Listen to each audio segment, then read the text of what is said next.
আসসালামু আলাইকুম ওয়া রাহমাতুল্লাহি ওয়া বারাকাতুহু। সম্মানিত দর্শক বন্ধু, আল্লাহর রাসূল সাল্লাল্লাহু আলাইহি ওয়া সাল্লামকে ইয়া রাসূলুল্লাহ বলে আহ্বান করার বিধান কি? শিরক নাকি বৈধ? উত্তর হলো, নবী করিম সাল্লাল্লাহু আলাইহি সাল্লামকে দূর থেকে কিংবা নিকট থেকে ইয়া রাসূলুল্লাহ, ইয়া নবী আল্লাহ বলা নিঃসন্দেহে জায়েজ। দলিল কি? দলিল হলো পবিত্র কোরআনে স্বয়ং আল্লাহ তাআলা তার হাবিবকে বলেছেন, ইয়া আইয়ুহান নবী নবী, ইয়া আইয়ুহার রাসূল, ইয়া আইয়ুহাল মুজাম্মিল, ইয়া আইয়ুহাল মুদ্দাসির বলে আহ্বান করেছেন। অনুরূপভাবে যদি আমরা দেখি পারা 18 সূরা নূর আয়াত নাম্বার 63 মধ্যে আল্লাহ তাআলা বলেন, লা তাজআলু দুআ আর রাসূলি বাইনাকুম কাদুআই বা'দিকুম বা'দ, যে তোমরা নিজেদের মাঝে রসুলের আহ্বানকে নিজেদের পরস্পরকে আহ্বান করার মতো বানিও না। অর্থাৎ তোমরা একে অপরকে যেভাবে আহ্বান করে থাকো এভাবে নিজেদের মাঝে রসুলুল্লাহকে আহ্বান করবে না। এই আয়াতের ব্যাখ্যার মধ্যে বলা হয়েছে ফাকুলু ইয়া নবিয়াল্লাহ ইয়া রাসূলুল্লাহ, এভাবে সুস্পষ্টভাবে হাশিয়াতুস সাবি আলা তাফসির জালালাইনের মধ্যে রয়েছে। এরপরে তাফসিরে জালালাইনের মধ্যেও রয়েছে, খাজিনের মধ্যে রয়েছে, তাফসিরে বাইদাবির মধ্যে রয়েছে। সুতরাং 4টি তাফসির গ্রন্থ দ্বারা সুস্পষ্ট হলো যে ইয়া রাসূলুল্লাহ, ইয়া নবিয়াল্লাহ বলে আহ্বান করার আদেশ দেওয়া হয়েছে। অনুরূপভাবে যদি আমরা মুসলিম শরীফের হাদিস লক্ষ্য করি, বাবুন ফি হাদিসিল হিজরা, খণ্ড 4, পৃষ্ঠা নাম্বার 2310, দারু ইহয়া ইত-তুরাব আল আরবি বাইরুত। এখানে কি রয়েছে যে ফাসাইদা রিজালু ওয়ান নিসাউ ফাওয়াল বুয়ুতি ওয়া তাফারাকাল গিলমান ওয়াল খাদামু ফিত তুরুকি ইউনাদুনা ইয়া মুহাম্মাদু ইয়া রাসূলুল্লাহ, ইয়া মুহাম্মাদু ইয়া রাসূলুল্লাহ।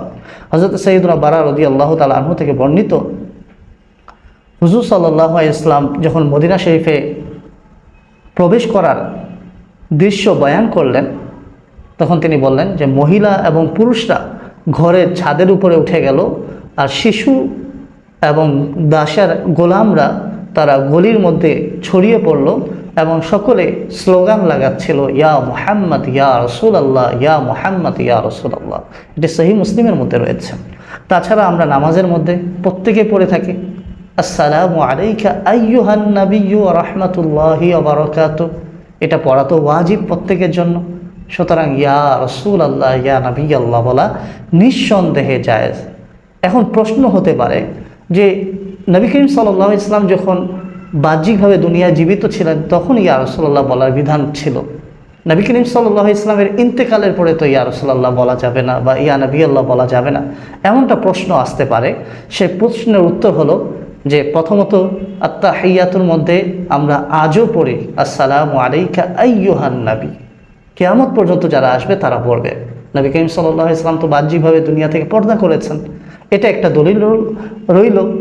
এছাড়া যদি আমরা আরও লক্ষ্য করি যে হযরত আবু বকর সিদ্দিক রাদিয়াল্লাহু তাআলা আনহু যুগে নবুয়তের মিথ্যা দাবিদার মুসাইলামা কাযযাবের বিরুদ্ধে মুসলমান এবং ধর্মত্যাগীদের মাঝে একটি যুদ্ধ হলো। যুদ্ধের নাম ছিল ইয়ামামা যুদ্ধ, যার মধ্যে মুসলমানদের স্লোগান ছিল ইয়া মুহাম্মাদা। এটা কোথায় রয়েছে? তারিখুত তিবরির মধ্যে রয়েছে। প্রাণপ্রিয় ভাইয়েরা, তো নবী করিম সাল্লাল্লাহু আলাইহি ওয়াসাল্লামের পর্দা করার পরও ইয়া রাসূলুল্লাহ, ইয়া মুহাম্মদ এইভাবে আহ্বান করা বর্ণিত রয়েছে। অনুভাবে আমরা যদি দেখি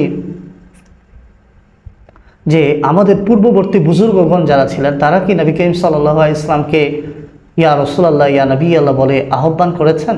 জি হ্যাঁ, অবশ্যই করেছেন। আমরা লক্ষ্য করতে পারি হযরত সাইয়্যিদুনা আব্দুল্লাহ ইবনে ওমর রাদিয়াল্লাহু তাআলা আনহুমা এর আমলকে, যে তিনার একবার পা অবশ হয়ে গেল, তখন কেউ বলল যে তাকে স্মরণ করুন যাকে আপনি সব থেকে বেশি ভালোবাসেন। তখন তিনি উচ্চ আওয়াজে বলল ইয়া মুহাম্মাদা। এটা বলা মাত্রই তার পা সুস্থ হয়ে গেল। এটা রয়েছে আশ-শিফা শরীফের মধ্যে। ফাসলুন ফিমা রুইয়া আনিস সালফি ওয়াল আইম্মাতি, এখানে এটা বর্ণিত রয়েছে। তার প্রিয় ভাই, অনুরূপভাবে যদি আমরা দেখি যে শারে সহি মুসলিম অর্থাৎ সহি মুসলিমের ব্যাখ্যাকারক ইমাম নাওয়াবী রাহমাতুল্লাহি তাআলা আলাইহি কিতাবুল আজকারের মধ্যে উপরে বর্ণিত ঘটনার মতোই একটি ঘটনা উল্লেখ করেছেন, যে হযরত আব্দুল্লাহ ইবনে আব্বাস রাদিয়াল্লাহু তাআলা আনহুমা থেকে বর্ণনা করেন যে হযরত আব্দুল্লাহ ইবনে আব্বাস রাদিয়াল্লাহু তাআলা আনহুমার নিকট কোনো মানুষের পা অবশ হয়ে গেল, তখন আব্দুল্লাহ ইবনে আব্বাস রাদিয়াল্লাহু তাআলা আনহুমা বললেন, তুমি ওই ব্যক্তিকে স্মরণ করো যে তোমার কাছে সর্বাধিক প্রিয়। তখন তিনি ইয়া মুহাম্মাদা বললেন, তৎক্ষণাৎ ভালো হয়ে গেল। আলা হযরত রাহমাতুল্লাহি তাআলা আলাইহি তিনি ইরশাদ করেন, এই বিষয়টি ওই দুই সাহাবী ব্যতীত আরও অনেকের থেকে বর্ণিত রয়েছে। আহলে মদিনার সেই যুগ থেকেই চলে আসছে ইয়া মুহাম্মাদা বলার অভ্যাস। সুতরাং আহলে সুন্নাত ওয়াল জামাতের এবং আহলে হকের আকীদা হলো যে আম্বিয়া ইকরাম আলাইহিমুস সালাম আপন আপন মাজারের মধ্যে জীবিত রয়েছেন, নিঃসন্দেহে জীবিত রয়েছেন, এর মধ্যে কোনো প্রকার সন্দেহ নেই। তো প্রাণপ্রিয় ইসলামী ভাইয়েরা, আমরা হাদিস ও কোরআনের আলোকে সুস্পষ্টভাবে জানতে পারলাম যে ইয়া রাসূলুল্লাহ, ইয়া নবী আল্লাহ, যেভাবে নবী করিম সাল্লাল্লাহু আলাইহি ওয়াসাল্লামের বাহ্যিক হায়াতে বলা বৈধ ছিল, নিঃসন্দেহে বৈধ ছিল, নবী করিম সাল্লাল্লাহু আলাইহি ওয়াসাল্লামের পর্দা করার পরও বৈধ। কেননা দুইজন সাহাবীর আমরা আমল পেয়েছি যে ইয়া রাসূলুল্লাহ, ইয়া মুহাম্মাদা বলে তারা আহ্বান করেছেন। প্রাণপ্রিয় ইসলামী ভাইয়েরা, আল্লাহ সুবহানাহু ওয়া তাআলা আমাদের সকলকে প্রকৃত আশিকে রাসূল হওয়ার তৌফিক দান করুন। আসসালামু আলাইকুম ওয়া রাহমাতুল্লাহ।